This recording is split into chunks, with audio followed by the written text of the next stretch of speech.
I've been rewatching the MCU movies, and I decided I need you guys to know where I stand with the MCU before a new movie comes out. So here's my ranking of all 23 MCU movies.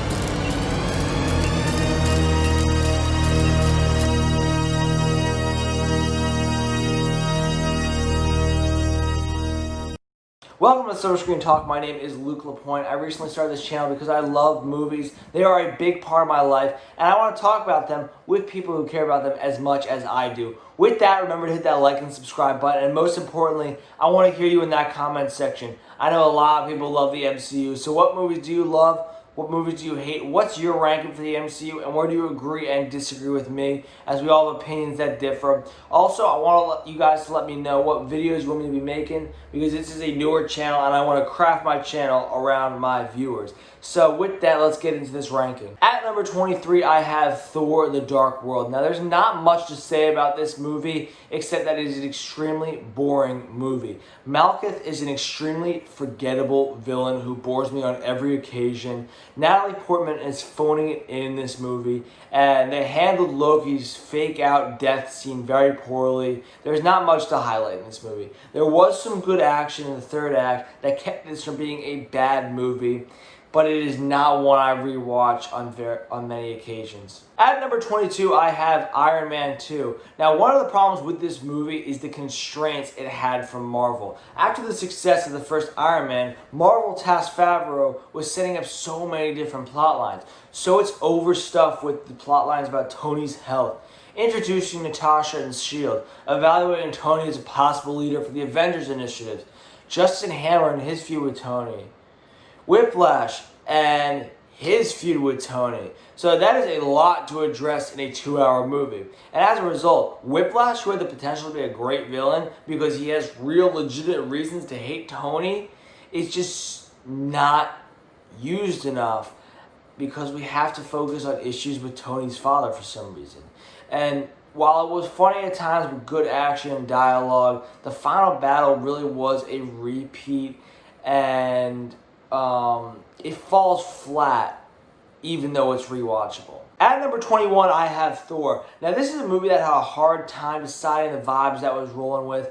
I enjoyed it when it was in Asgard, because being a Shakespearean actor and director, Kenneth Branagh does a great job directing something with a sense of grandeur and gravitas. And so when it's the Shakespearean drama type that we have on Asgard, it does really well because Kenneth Branagh could direct that way. However, when we have the fish out of water scenes that's investigating like aliens on Earth basically, it just doesn't really fit well. And in addition, with a younger Chris Hemsworth, he was still trying to figure out his role with Thor and kind of how he was going to do it. So it was a little choppy. Tom Hiddleston was a great addition to the cast and gave us a very compelling villain in Loki that we stuck with for years. Some of the action was really good. Even though it was really short, I liked our Rainbow Bridge action between Thor and Loki. So even though this movie had good and bad elements, it still falls towards the bottom of the MCU for me. At number 20, I have Avengers: Age of Ultron. Now, this is a movie that seemed to be held back by some behind-the-scenes issues. I know Joss Whedon was having some issues with Marvel, and they were really breaking him as a man. He was a broken man. And that shows on screen. The dialogue isn't as sharp or witty as it is in the first Avengers. And the plot can get extremely convoluted at times when you're throwing in Ultron, Vision, Infinity Stones, Quicksilver and Scarlet Witch, Sokovia. There's a lot going on in this movie. It also feels like we have very little on-screen chemistry, save from the first parts of the movie up through the party scene. And there aren't very memorable scenes. It just seemed like they swung and missed on almost everything they were going for, and that made it a huge disappointment. At number 19, I have The Incredible Hulk. So this is a movie that I think catches a little too much heat. It doesn't really fit in the MCU, and I think that's because when they were creating this movie, this was the second movie in this universe, And so there wasn't a vast universe to fit it into. So it feels a lot different than an MCU movie. The Incredible Hulk is a lot darker than any other MCU movie. And Edward Norton is an extremely different Bruce Banner than we get from our Mark Ruffalo Banner. Even though I do enjoy Edward Norton's Banner a little more. This movie lacks any lightheartedness, and it kind of slogs its way through our love story.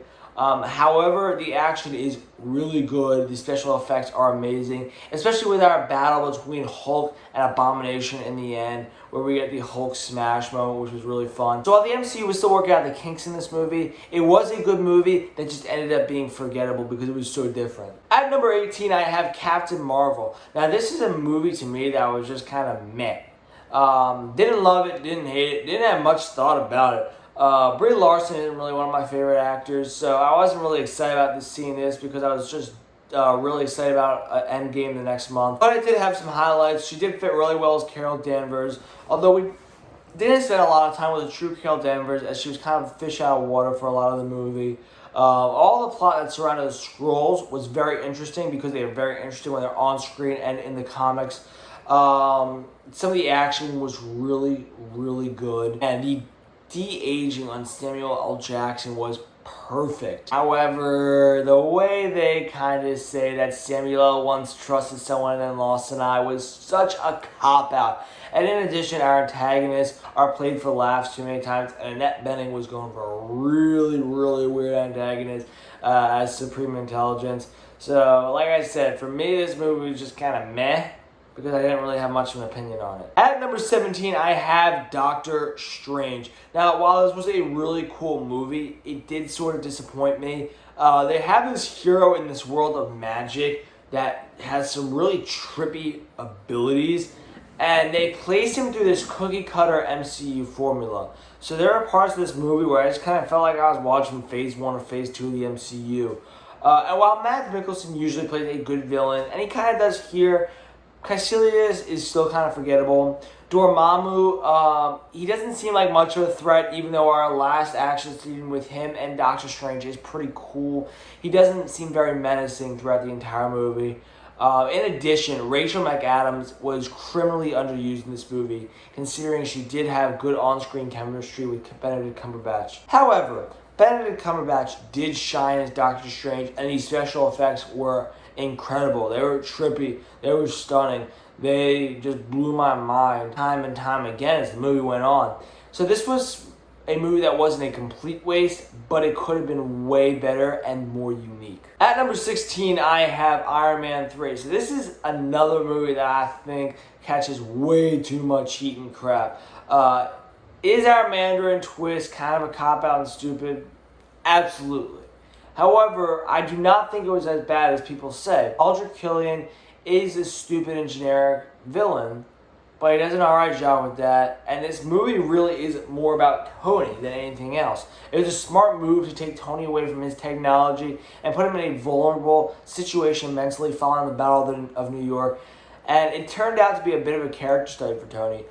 Some of the action was really cool, especially our monkeys in a barrel scene on Air Force One and our Mark Everything scene with our final battle in all of the Iron Man suits. And Shane Black's dialogue was still really witty. So this movie gets way more crap than it deserves, but it still falls middle of the road for the MCU. At number 15, I have Ant-Man. Now, this movie was a really fun change-up from the large-scale MCU movies that we had gotten before. This is more of a simple heist movie that scales back on a lot of the superhero action, which I enjoy. Paul Rudd fits like a glove in his role as Ant-Man. Michael Douglas was another great fit in that mentor role as Hank Pym. And Michael Pena was a very, very good addition to the cast, as he brings a lot of humor and levity. Some of the acting was very interesting, especially our final battle on a Thomas the Train track, which I thought would never happen in any film ever, so I was kind of surprised by that. However, this movie does play it too safe. It is very redundant and hits some of the same beats that movie like Iron Man hit. To me, Yellow Jacket feels exactly like Obadiah Stane. And so that left a lot to be desired. In addition, I would have loved to see a completed movie that went through a full production with Edgar Wright, as I think that would have helped the movie a lot and set it apart from all the other MCU movies. At number 14, I have Spider-Man Far From Home. Now, no matter what, this was a good movie. However, I don't get where people were saying this was the best Spider-Man movie ever. Like in Homecoming, Tom Holland still does a great job portraying that naive teenager with a superhero who's just been through hell and back in Infinity War and Endgame. He has a great supporting cast with Ned and MJ. Martin Starr is great as his teacher. However, there are plot points that make absolutely no sense. I don't know why Tony Stark would ever give a 16, 17-year-old kid these superpowered glasses, and the entire movie really relies on that illogical plot point. Also, putting Peter in Europe takes away from that friendly neighborhood Spider-Man vibe that fans love. On the antagonist side, I did dig Jake Gyllenhaal's Mysterio. I think, while his motivations might have been a little bit dumb, he still did a very good job with that role, and the special effects for Mysterio and all of his illusions were really, really well done. So while it is a fun follow-up and a good film, there were some plot holes that kind of bring this movie down a little bit. At number 13, I have Guardians of the Galaxy Volume 2. Now, this isn't a bad movie, but it is a step back from first Guardians. They go through the same jokes, take our characters back to square one so they can go through similar character arcs that went through the same movie, and so that kind of felt redundant. Despite that, it is still a lot of good fun. Baby Groot might have been a ploy for Disney to sell more toys, but he still has some really fun moments, especially with Rocket and Yondu on the ship. This movie does have heart too, and the moments between Peter and Yondu were very emotional.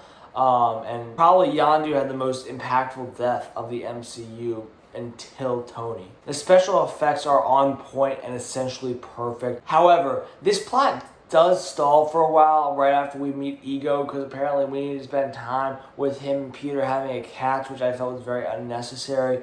In addition, while Kurt Russell did a good job as Ego, I think his turn felt a little predictable. They also wasted Sylvester Stallone, which very disappointed me.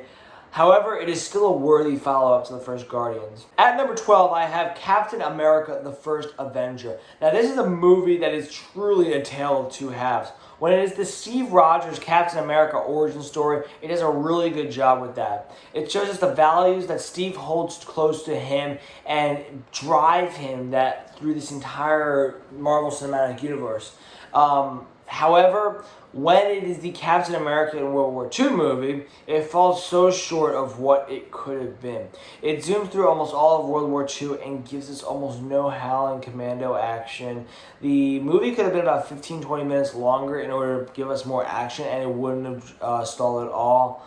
Chris Evans did put an incredible performance together as Steve and did an incredible job portraying a hero with a valuable moral compass. Hugo Weaving always plays a pretty good villain, as he did here with Red Skull. So this was a pretty good origin story that, man, for 15-20 minutes longer, could have been a lot better. At number 11, I have Ant-Man and the Wasp. Now, the good thing about this movie is that it doesn't try to be a large-scale movie. It tries to just build on and improve on what they established in Ant-Man, and does a very good job at that. The movie remains very lighthearted and fun, and part of that is because of Paul Rudd. He's just a very charismatic, fun guy. The plot is very simple and doesn't go too crazy on stuff we don't know, and it also feels very personal, and there's not really anyone you root against besides Sonny Burch, so that was very smart. And if we're talking about comedy, Michael Pena absolutely kills it in this movie. He is so funny with his manic energy. His stories where he narrates are absolutely electric and so much fun. There's also a lot of heart and emotion given the motivation for Hank and Hope in saving Hope's mom. Where this movie lacks is in the villain side, because there's no real compelling villain, and the only one is really Sonny Burch. So there's no real compelling villain. There's no one you root against. At number 10, I have Spider-Man Homecoming. Even though I grew up with Tobey Maguire as Spider-Man, I gotta say that Tom Holland is probably the best fit for Spider-Man that we've gotten so far on the big screen. He fits that naive, juvenile nature of a high school kid who has been gifted with these extraordinary abilities. His naivety also lends to some really funny moments throughout the movie as well. I love that we didn't have to go through another Spider-Man origin story because we know what happens to Spider-Man. We know how he becomes Spider-Man. We know what happens to his family. So that would have been unnecessary to do in the MCU, and I like that they didn't do that, so we can dive right in on Spider-Man without having to do the origin stuff. It was also great to see Tony and to have a father figure role to Peter, as it allows us to get a new side of Tony that we had not seen before. Michael Keaton was also a great addition as Vulture, and he was one of our most relatable villains because he was just trying to provide for his family. So that felt very relatable to regular people. The action in this movie was alright, and aside from the very amazing tense car conversation that we got between Michael Keaton and Tom Holland, the action and everything else in the third act and the final battle was pretty forgettable. At number 9, I have Iron Man, and let's just say Kevin Feige and Marvel definitely didn't start the MCU out with a dud. One of the best parts of Iron Man is that it was able to be its own movie. It didn't have to carry the weight of other movies in this universe, and it is surely able to stand on its own as if there weren't a universe that they were building around it. Not to mention the absolutely perfect once-in-a-blue-moon casting of Robert Downey Jr. as Tony Stark. There is no one else in this world that I could imagine playing him. And this movie transformed Downey's career and both his life. It had a very strong plot with real-world ideologies. This was also a very fresh take on the superhero movies, being able to balance humor, tension, and heart all at the same time. Jeff Bridges was a very good villain as Obadiah Stane with some viable motivations, and the action felt so original and really cool because it was based pretty real world. This certainly was an original movie with an unknown hero that was able to kickstart this universe, and I'm so happy that it did. At number 8, I have Captain America Civil War. Now to me, this is less of a Captain America movie as it is Avengers 2.5 or Iron Man 4. If there was a character with the most character development and emotional scenes, it is Tony. We start to see the toll of what the impact the Avengers is doing is having on his viewpoint. And while the plot can feel convoluted at times, especially with Zemo's plan, they do a really good job establishing these opposing ideologies and creating a rift between our heroes based on those ideologies. The Roosters also do a great job with this movie with the pacing, keeping it very tense, and also because this has to be tense, keeping the comedy to a relative minimum. Civil War also gets bonus points for introducing us to Tom Holland's Spider-Man and Chadwick Boseman's Black Panther. And that airport sequence has so many incredible moments. Not to mention that ending that has some serious consequences for the rest of the MCU.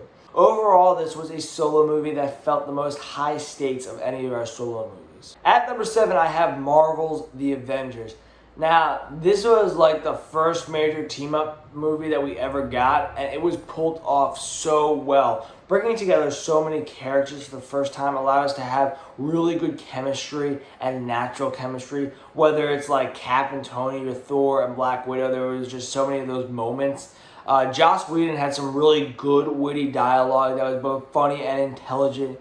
Even after some of the early Phase 1 duds, this movie still showed us that there were some very charismatic heroes who could carry the MCU for many movies. Loki was an excellent villain, and the final battle in New York was amazing. It had so many great individual, isolated action scenes, and in addition, the plot does not go too over the top and is very contained. This movie also showed us how much bigger scale movies can be done, so this was certainly a hit and continues to be. At number 6, I have Thor Ragnarok. Now this was such an amazing refresh on the Thor movies. Thor is a great character, but his solo movies weren't done right until this point. But by giving Taika Waititi the reins to this film, he's able to lean into the ridiculousness of the Thor comics in general, as well as tap into Chris Hemsworth's funny side, as he is a very funny guy. This movie is so funny, and Waititi writes some really quirky, hilarious dialogue. Korg might be one of the funniest and best characters in the entire MCU. And Jeff Goldblum essentially playing himself adds a lot of comedy. We get more time to see the real chemistry between Thor and Loki on screen, and Valkyrie is a great addition to the cast. Hela is definitely one of our best villains in the MCU and most powerful as well. She had some great dialogue and back and forth between Thor. Some of the action was really cool, especially the scenes where Immigrant Song was played. In addition, the synthy type score of this movie is so cool and original. And Ragnarok is definitely one of the most rewatchable movies of the MCU. At number 5, I have Avengers Endgame. Now, if Infinity War was epic, Endgame takes it to a whole new level. This movie was fan service galore, especially our third act of the movie. That portal scene might be the ultimate fan service moment in film history, and I don't think that it will ever get topped. Setting the crux of our plot 5 years after Infinity War was a smart choice, as it showed that there could not be a quick fix to everything, and everyone had to live with the long-term consequences of Infinity War. This movie had some incredible character moments, especially Black Widow, who got some important screen time, and the Russos did a great job completing Tony Stark's amazing character arc that started all the way back in 2008. I did feel like the time travel was a bit of a cop-out though, and Fat Thor could have been handled a little better. However, this was an epic movie that left every fan satisfied. At number 4, I have Black Panther. Now, this was a very important film for Marvel and the superhero movie in general in terms of representation. It was the first superhero movie with an African-American superhero lead, a lot of amazing black actors in the supporting cast, and an African-American director. Now, Chadwick Boseman gave the audience an idea of what Black Panther was like in Civil War, and he got to showcase it in this movie and did an incredible job as this king who has all these internal conflicts, especially when Killmonger comes into his life. Some of the action was done really well, and Andy Serkis was so much fun as Claw. But where the movie really shines is its rich plot, which is aided by a groundbreaking performance by Michael B. Jordan. He is possibly one of the most nuanced and complex villains the MCU has ever gotten, and his motivations tie into some important real-world problems. And he is one of the few MCU villains that truly wins in the end, as he opens T'Challa's mind, and T'Challa takes to heart some of the things that Killmonger was talking about, and T'Challa makes those changes, especially in Oakland. The special effects were below average at times, and the third act and the final battle weren't very memorable, but the amazing plot more than makes up for that. At number 3, I have Guardians of the Galaxy. Now, this was such a surprising movie. No one knew what this movie was going to be like when it was announced, or whether or not it was going to be good or suck, but Guardians of the Galaxy does so many things so well. It introduces us to these characters that relatively no one knew about, and did it in a way that was such a fun and rewatchable origin story of all things. They got some actors who can all have their hilarious moments on screen and have so much chemistry with one another that they feed off each other's energy. Chris Pratt was an excellent choice as Star-Lord, and who would have thought that Andy Dwyer would make a superhero? This movie has some amazing humor laced throughout, and James Gunn is able to balance the heart and emotion that makes the audience able to relate and feel some connection to our main characters. Groot's an amazing character and is able to convey so much with just 3 words, and the soundtrack is absolutely incredible and memorable, and I hope that Blue Sweet is getting some royalties from this movie. Ronan isn't a great villain, but he does his job and gets some bonus points for dissing Thanos, and overall this is just a fun movie that I'm so glad got made. At number 2, I have Captain America: The Winter Soldier. So the thing about The Winter Soldier is that while it is a superhero movie, it doesn't feel like that, and that's what makes it so great. It feels like a spy thriller with a deep plot and real investigative work that keeps it very expertly unpredictable. It has one of the deepest and most compelling plots, right up there with Black Panther, and it is so well paced, and at no point does it drag along. And that is helped by the absolutely amazing and breathtaking action scenes. The elevator scene was honestly the best action scene in the entire MCU. There is some great character development for both Steve and Natasha, especially Steve with having to adjust to the modern world while being betrayed by the one organization he thinks he can rely on. And we have great real-world modern villains, and this movie is one that can stand on its own, and that just makes it one of the best movies in the MCU. But at number 1, we have Avengers Infinity War. Now, while Endgame might have been bigger in scale, Infinity War still felt more epic to me. This was the culmination of 10 years and almost 20 movies worth of build-up. This brought together all of our heroes in the same screen on the same movie at the same time, for the first time with the exception of Ant-Man and Hawkeye. But by splitting up our story on multiple fronts and following 2 separate groups, it allowed the audience to take in a lot of different plot points without feeling overwhelmed. This was also the first time we spent real time with Thanos, as this was basically his movie and he was the protagonist. And he certainly cemented himself as the best Marvel villain, with some real motivations and character development. And while it was shocking while we all first saw it, having Thanos win was genius, because until then, our heroes won every time with little consequence, and everything about this movie felt earned, and that's why it's number 1. And that's it. That's all I have for you. Make sure to hit that like and subscribe button, and I want to hear you down in that comment section. What MCU movies do you love and hate, and what videos do you want me to do for my channel? Because I want to craft my channel around you guys.